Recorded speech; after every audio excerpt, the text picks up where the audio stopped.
essa palestra que eu trouxe para vocês hoje foi em função de uma leitura que eu fiz desse livro, que é o Ceifa de Luz, do Chico Xavier, escrito através do Emmanuel, que é o guia de Chico, e eu li lá no começo de janeiro. Eu falei, poxa, essa mensagem acho que serve muito para mim, né? Prescrições de paz. E aí depois que eu li toda, eu falei, puxa, serve bastante. Acho que se serve para mim, pode servir para os outros também. Uma boa a gente pegar e tentar fazer uma síntese e um apanhado, porque chegando aqui, né, o Fernando perguntou para mim, você vai falar sobre o quê? Eu vou falar sobre paz. Aí o Fernando falou, tá difícil, né? Não tá difícil mesmo, né, gente? Porque a gente encontra um planeta bem conturbado, né?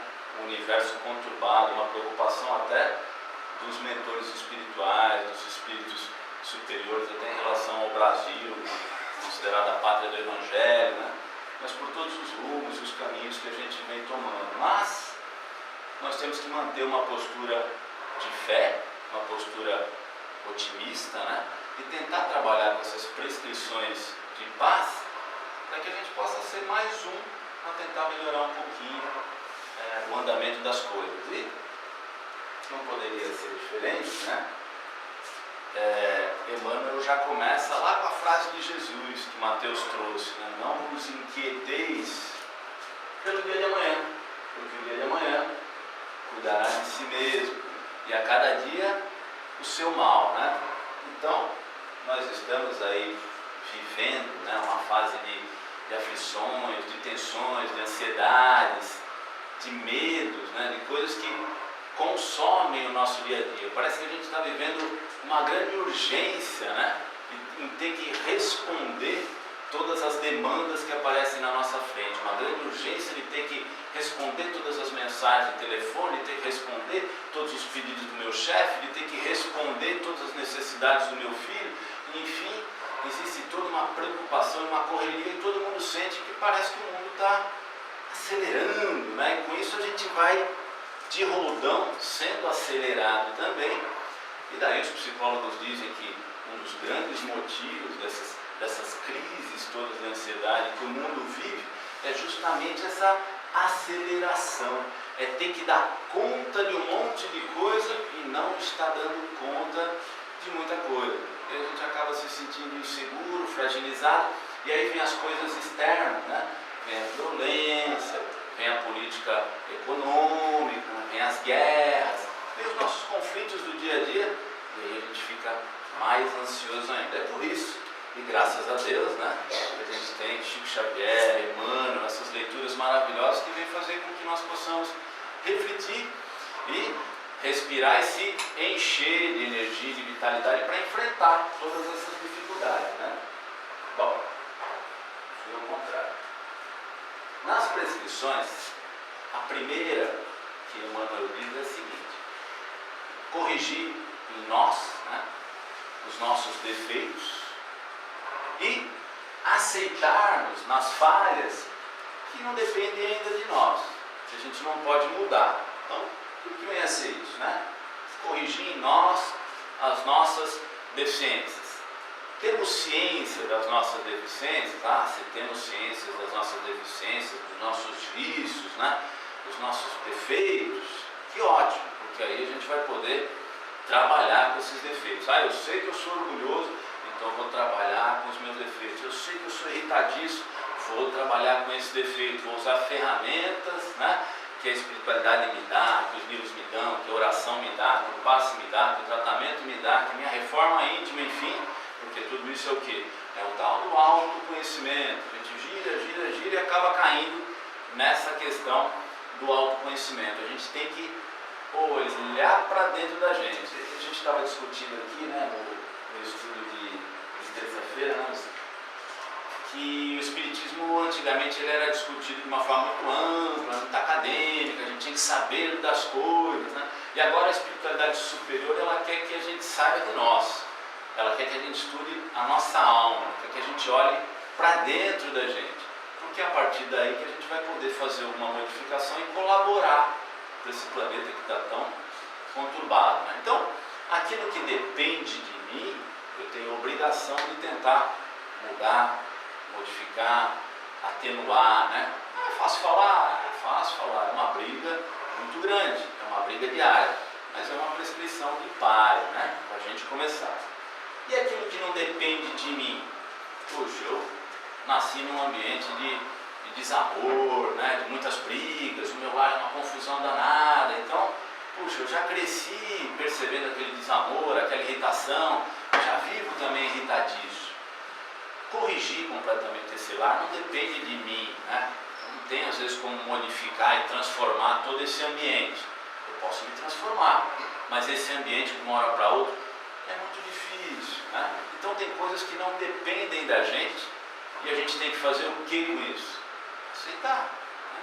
Eu tenho que aceitar. Aceitar não quer dizer ser conivente, né? Depois a gente vai falar um pouquinho mais à frente das divergências de opinião. Aceitar não quer dizer participar, né? Aceitar não numa situação passiva, mas numa situação ativa, onde eu procuro modificar minha postura frente àquilo e tento, de repente, aos pouquinhos, modificar aquele ambiente.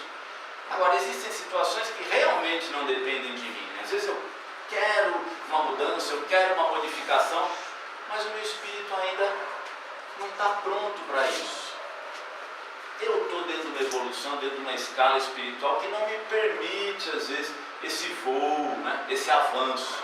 E aí, mais uma vez, eu vou esbarrar numa condição onde eu tenho que, o quê? Aceitar, né? Aceitar. Próxima prescrição de paz: tolerar os obstáculos que a vida nos impõe e entender que os outros também têm os seus obstáculos e passam pelas mesmas situações que a gente. Então, existem 3 palavrinhas aí, tá lá: paciência, tolerância e a tal da resiliência, que é uma palavra que tem se usado muito atualmente e que vem até do conceito da física, né? Resiliência é uma capacidade de algumas estruturas sobreviverem a invasões de calor, agressões físicas, né? E se a gente passa essa questão da resiliência para a psicologia, seria a nossa capacidade de suportar, de segurar, a nossa coragem, né? A nossa fé. E aí precisa também de paciência e precisa de tolerância, né, gente? Para enfrentar o quê? Esses obstáculos que são diferentes. Para mim, o seu Nino, o Fernando, são obstáculos diferentes. Hoje eu estava contando para o André, fui visitar uma casa e tinha vindo para mim um diagnóstico de que o indivíduo estava com uma paralisia nas pernas, uma paraplegia. Ele tinha uma esquizofrenia e estava acamado há muito tempo. E aí eu fui conhecer o ambiente. Ali no bairro da Aparecida, eles falaram: pô, o bairro da Aparecida não está tão ruim assim. Mas ainda está muito ruim, ainda existem cortiços no bairro da Aparecida. E essa casa que eu atendo, e já atendi outros pacientes lá dentro, a pessoa aloca quartos. E aí para você chegar lá no último quarto, que era onde estava esse paciente, você vê cachorro, você vê sujeira, você vê calor, você vê imundícia. Então aquilo era o fim do mundo. E quando você acha que é o fim do mundo, você fala: puxa, tem algo pior, né? Tem. Eu entrei, falei com a mãe do rapaz que não mora lá, quem mora é um irmão e o outro irmão. Um acamado doente, o outro irmão ajudando a cuidar, e a mãe mora com a mãe e vem ajudar a dar banho, etc, etc. Eu falei: ô mãe, me conta um pouco dessa história, eu sei que ele tem uma paralisia das pernas e tal, tem uma doença psiquiátrica. Eu falei: pois é. Essa semana ele internou, a gente levou até a Beneficência Portuguesa e a médica desconfiou, o pescoço dele estava muito inchado, fez uma biópsia de gânglio e ele está com um câncer, uma neoplasia maligna, né? Isso já vem se arrastando há 5, 6 meses. Então, muito provavelmente a paralisia, a dificuldade dele de respirar, tudo isso vem de um câncer que já deve estar seminário, tomando conta, tem 28 anos de idade. Aí você fala: caramba, né? Quando parece que as coisas são ruins, elas podem ficar ainda piores, né? Você vê aquele sofrimento, você se sente totalmente impotente. Eu sou fisioterapeuta, não sou médico. Eu ia trabalhar com movimento, nem com movimento pude trabalhar, porque não sei como está aquela coluna, não sei se eu posso agravar, fraturar, enfim. É um diagnóstico novo, então eu vou uma próxima vez para saber se o diagnóstico é aquele realmente, se eu vou poder mexer ou não.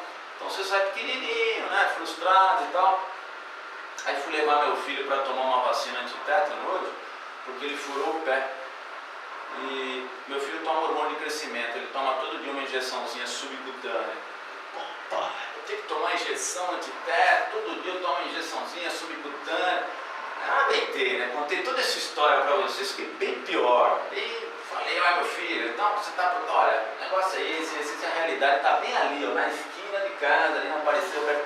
E quando a gente conta as coisas para os jovens, eles falam, vocês estão falando de uma realidade que está muito longe, muito distante, né? Isso não existe. Isso você está indo logo para o extremo. Não precisa ir para o extremo às vezes, né?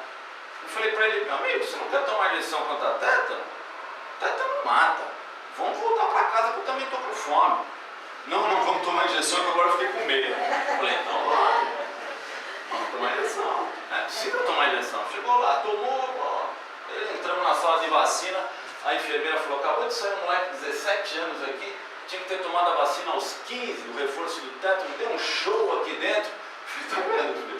Tu tá vindo tomar na época certa, não vai dar show nenhum. O moleque de 17 deu show, então é complicado, né? A gente tem que mostrar, às vezes, a realidade nua e crua, porque essa é a realidade mesmo, né? Então, quando a gente fala de tolerar obstáculos, a gente tem que olhar para o outro. Tem sempre alguém sofrendo muito mais do que a gente.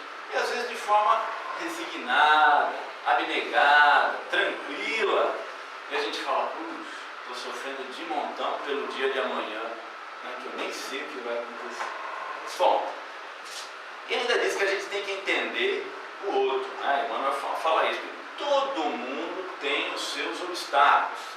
A gente costuma imaginar um mundo de pobre maravilhoso, que o outro está feliz, está rico, está materialmente bem, afetivamente bem, saudável, não tem problema nenhum, só nós que temos problema. Então a gente tem que lembrar que o outro sempre tem problema. Nesse planeta aqui não tem como não ter algum tipo de problema.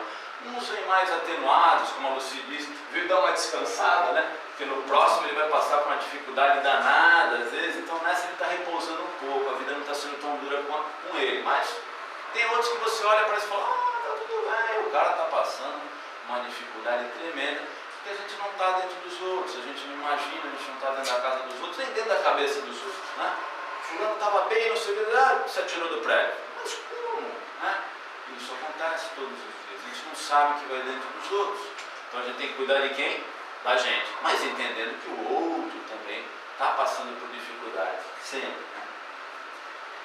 Ele diz aqui, abolir inquietações ao redor de calamidades que provavelmente, calamidades anunciadas, que provavelmente nem vão acontecer. Né? Então é aquela coisa de se preocupar extremamente com o que vai acontecer com o dia de amanhã. A gente tem um hábito nefasto que a gente chama de expectativa negativa, né, na psicologia. A gente sempre imagina uma expectativa ruim, né? Dentro de 1000 possibilidades que podem acontecer. Eu vou para um lugar, e às vezes pode ser até bom, não necessariamente uma coisa aparentemente ruim. Eu vou lá pegar um resultado do exame, né? Às vezes é uma coisa boa, mas a gente já fica pensando, puxa, se o carro quebrar, né, se o avião atrasar, e se eu chegar lá e tiver problema, e quando se eu ficar doente. Então, de 1000 possibilidades, a nossa mente sem fé, ela escolhe normalmente a pior, né, a pior possibilidade. Então a gente trabalha com essa expectativa negativa na nossa cabeça, e às vezes a gente chega num lugar, só acontece coisa boa, mas a gente está tão tenso que a gente nem aproveita. Né?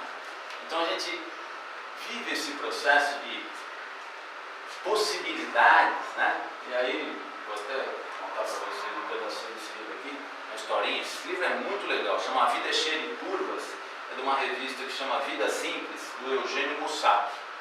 E ele escreve justamente sobre isso, sobre a imponderabilidade das coisas, ou seja, a falta de controle que a gente tem sobre tudo, porque a gente acha que tem controle, né? Então eu crio uma expectativa negativa e fico arrumando uma série de possibilidades. Bom, se acontecer isso, eu faço isso. Se acontecer aquilo, eu faço aquilo. Sempre tem um plano B, C e D para tentar resolver as coisas. Só que a gente esquece que isso é imponderável, né? Que as coisas, elas são movimento. Então as grandes possibilidades, aquilo que a gente acha que vai acontecer de comum, às vezes não acontece. E às vezes acontece justamente o que ninguém imagina que vai acontecer. E é aí que a gente toma um grande tranco. E ele conta no livro dele, o próprio autor, ele fala, poxa, eu sou um cara saudável, eu escrevo, trabalho, corro, faço exercício, não fumo, não bebo, não tenho antecedentes de doença na família. Um belo dia eu tive uma baita dor de cabeça e tive um aneurisma cerebral, né? Estourou um saquinho, um vasinho lá na cabeça dele. Essa é a possibilidade mínima, né? Para um cara que é saudável, não fuma, não bebe, ele caiu lá nos 99%, caiu lá no 1%. E aí, como ele mesmo fala, e desses que têm aneurisma, quase todos ou morrem ou têm sequelas graves.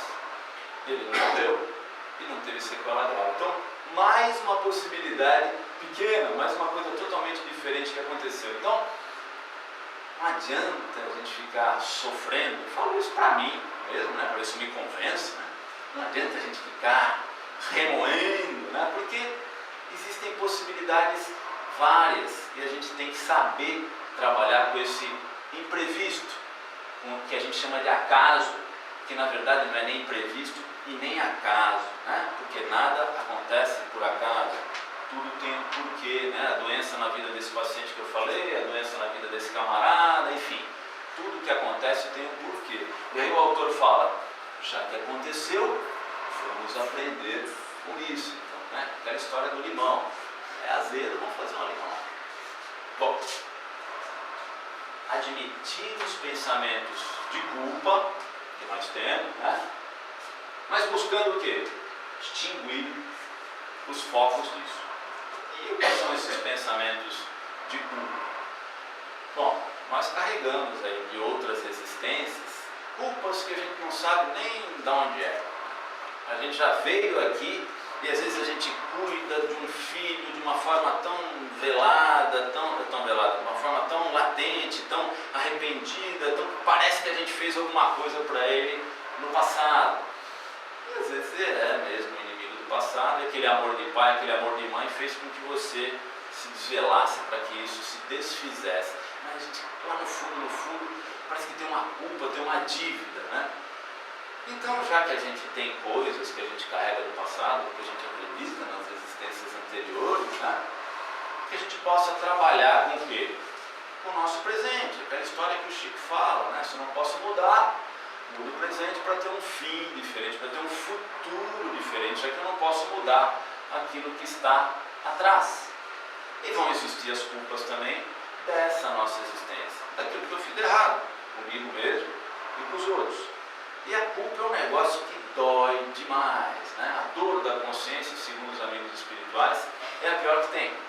A dor física aqui terrível, né? De perder um membro e tudo mais, isso que não é nada quando a gente passa pelo lado de lá e a consciência realmente dói, grita. Por isso que a gente quer voltar rapidinho, que a gente deixa encarnar rápido, porque dói demais, né? É isso que a gente lê nos livros espíritos, que a gente entende como realidade. Então, já que existem essas culpas, deixa eu tentar trabalhar para erradicar, né, aquilo que eu carrego do passado. De que forma? Fazendo bem, dando amor para aquele filho que parece que é impio, aquela companheira que parece que é, né, desafeto lá do passado e tem uma dificuldade, mas já que a gente está junto, vamos tentar fazer o melhor para tentar dirimir essas coisas. Uma outra prescrição. Ele fala não desprezar os entes queridos, nem superprotegê-los. E aí, quando eu li essa frase, eu logo pensei nos jovens, né? Porque eu estou com 2 filhos jovens, então a gente logo pensa nisso. E a gente pensa nas famílias que hoje desprezam seus entes queridos, seus jovens, né? Abandonam seus jovens ao bel prazer, com muito dinheiro, com muito eletrônico, e aí com babá, com empregado, porque abandona mesmo em Deus, né? E depois, quando o estrago aparece, reclama, puxa, mas eu dei tudo, né? E existe o outro lado da moeda, que é antagônico e igualmente ruim. Aquele que superprotege, que bota o filhinho numa redoma, que não deixa o filho para o mundo. E depois reclama, meu filho não consegue nem pegar um ônibus, já tem 15 anos, né? Não consegue ir para a vida, estudar, não consegue sair de casa. Da geração nem estuda, nem trabalha, nem faz nada, né? Então, esses 2 extremos não são bons. E é claro, a gente pode extrapolar essa prescrição de paz para qualquer outro relacionamento, marido e mulher, né? Eu não posso deixar de lado, nem posso querer fazer do meu jeito, a minha maneira. Eu escrevi lá, esculpir os outros ao nosso modelo é um erro. A gente tenta fazer isso às vezes com os nossos companheiros, nossos namorados, nossos filhos, né? Isso é um erro, né? Tanto um quanto o outro não são bons. Se você abandona, é responsável por aquilo que cativas, né? Então, se você abandona, não reclama amanhã. Se você super protege, para que você quiser que saia debaixo da tua asa ou da tua dependência, você também não vai conseguir. Somos únicos, diferentes, né? Cada um tem um ponto de vista, somos individuais, indivíduos. Não exigir do próximo aquilo que ele ainda não pode fazer. A gente faz muito isso, né? E a gente esquece completamente o quê? Que a gente já teve em situações piores e muito piores que a gente não lembra, né? Então a gente quer às vezes que o outro avance numa velocidade que não é a dele, né? Cada um está num patamar, cada um está num estágio, cada um está num nível, cada um está num momento diferente. E a gente tem que respeitar esse momento evolutivo, espiritual. Então exigir do outro aquilo que ele ainda não pode, uma exigência muito severa e tal, vai gerar revolta, raiva, né? Oh, não consegue fazer, é ignorante, olha, está difícil de fazer, posso te ajudar? Mesmo porque todos nós também já tivemos aonde? Atrás. E a gente já precisou do quê? De ajuda, né? Então a gente está aqui para empurrar, né? Uns aos outros, porque a gente foi empurrado, a gente foi ajudado. Nada pedir sem dar de nós mesmos. Tem lá um autor que fala, dê primeiro, né? Depois peça, você vai obter muito mais sucesso. A gente está sempre com a mãozinha estendida, né? Pedindo nas nossas preces, nas nossas atitudes. Mas o exemplo vale mais que 1000 palavras, está escrito aí. Então, se eu exemplifico dando, fazendo, na hora que eu tiver o meu momento de pedir, talvez eu não preciso nem pedir, né? A coisa vem, às vezes, espontânea, embora seja difícil, né? Somente dos filhos, que não tem muita iniciativa, né? A gente tem que ir lá e dar uma chuchada neles, às vezes, para que a coisa aconteça. Mas, dá exemplo, né? Faça primeiro. Isso é muito importante. Respeitar os pontos de vista alheios, ainda quando sejam contra nós, né? Porque respeitar os pontos de vista dos outros, quando ninguém está me malhando, me jogando pedra, está muito bom, né? Agora, quando o ponto de vista diverge do meu e ainda está me atacando, aí vai mexer com o nosso orgulho, né? Que é tão difícil. Então, tem um autor aí que existem 3 verdades, né? Na verdade não é uma só, existem 3 pontos de vista: o seu, o meu e a real, que é verdadeira, né? Então é aquela história, né? Nem sempre os 2 pontos têm razão, ou nenhum dos 2. Então a gente tem que saber entender que muitos acham que estão com a razão, e a razão às vezes é absolutamente absurda. Eu não preciso concordar com isso, tinha falado lá no começo, né? O criminoso, ele rouba porque ele acha que você tem mais do que ele, então você pode dar. Se você não der, eu posso atirar em você. Então essa é a verdade dele, né? E ele acha que isso está correto, né? Eu compartilho com isso? Evidentemente que não, né? Mas eu respeito, né? De uma certa forma, está indo contra as leis de Deus, está fazendo tudo errado. Mas são opiniões divergentes, né? Ele está naquele momento evolutivo que a gente falou ali atrás, totalmente diferente. Ele vai precisar se reeducar e aprender e sofrer para um dia pensar de uma forma diferente. Então, quando a gente começa a pensar desse jeito e olhar as coisas dessa forma, atenua um pouco tudo que a gente vê de ruim, né? Porque as coisas que acontecem hoje no nosso planeta, elas aconteciam no passado também, hoje elas acontecem com uma roupagem diferente. Ah, mas tem mais violência, mas também tem mais gente, a população é 120 bilhões, né? Antigamente você tinha lá um mundinho pequenininho, as pessoas morriam com 35, 40 anos, hoje a expectativa de vida é 73,8, as pessoas vivem mais. Antigamente no faroeste morria, na Idade Média morria muito rápido, né? Nas guerras, nas brigas, nos duelos. Então muita coisa melhorou, muita coisa tem que melhorar. Depende de quem? Da gente. Então, encerrando a última prescrição de paz, ele diz que a gente não deve ignorar, isso é muito atual, né? Muito contemporâneo, né? Emmanuel escreveu lá atrás como é contemporâneo. Não ignorar as crises do mundo, entretanto reconhecer que se reequilibrarmos o nosso mundo interior, perceberemos que as crises externas são necessárias. E Jesus já tinha dito, né, que venha o escândalo, porque o escândalo é necessário, mas ai de quem trouxer o escândalo, né? Então tudo isso que está acontecendo tem um motivo, tem uma necessidade, tem um encadeamento e um encaminhamento. É claro que os responsáveis por tudo isso somos nós, os amigos espirituais de níveis muito superiores estão assistindo de uma certa forma a derrocada do homem em alguns lugares, a evolução em outros, né? Estão tentando manter esse equilíbrio, que não é interesse deles que o nosso planeta se extingua, decline, né? É interesse que haja um passo à frente, que haja uma evolução, que haja uma busca interior nossa por uma melhoria coletiva e com isso a possibilidade do planeta passar de um planeta de provas a um planeta de regenerações. Mas para que isso aconteça, muita coisa ainda vai acontecer, muitas calamidades, muitas catástrofes, né? Então que a gente não fique tão chocado e tão mexido, porque isso é necessário às vezes para que a gente possa mesmo se chocar e falar: isso eu não quero para mim, isso é ruim para mim, para a minha vida, para o meu planeta, para o meu lugar.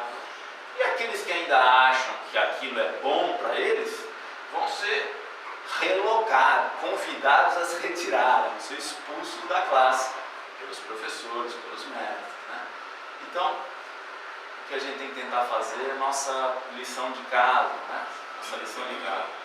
Tentar refletir em cima da questão do respeito pelo outro, da opinião do outro, do tolerar os obstáculos, do respeitar o nível e o momento de cada um, do entender que tudo que acontece no planeta tem um porquê, do não se desesperar tanto por aquilo que a gente acha que vai acontecer e às vezes nem acontece, né?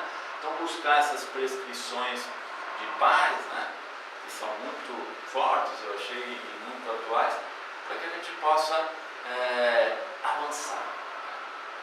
Obrigado.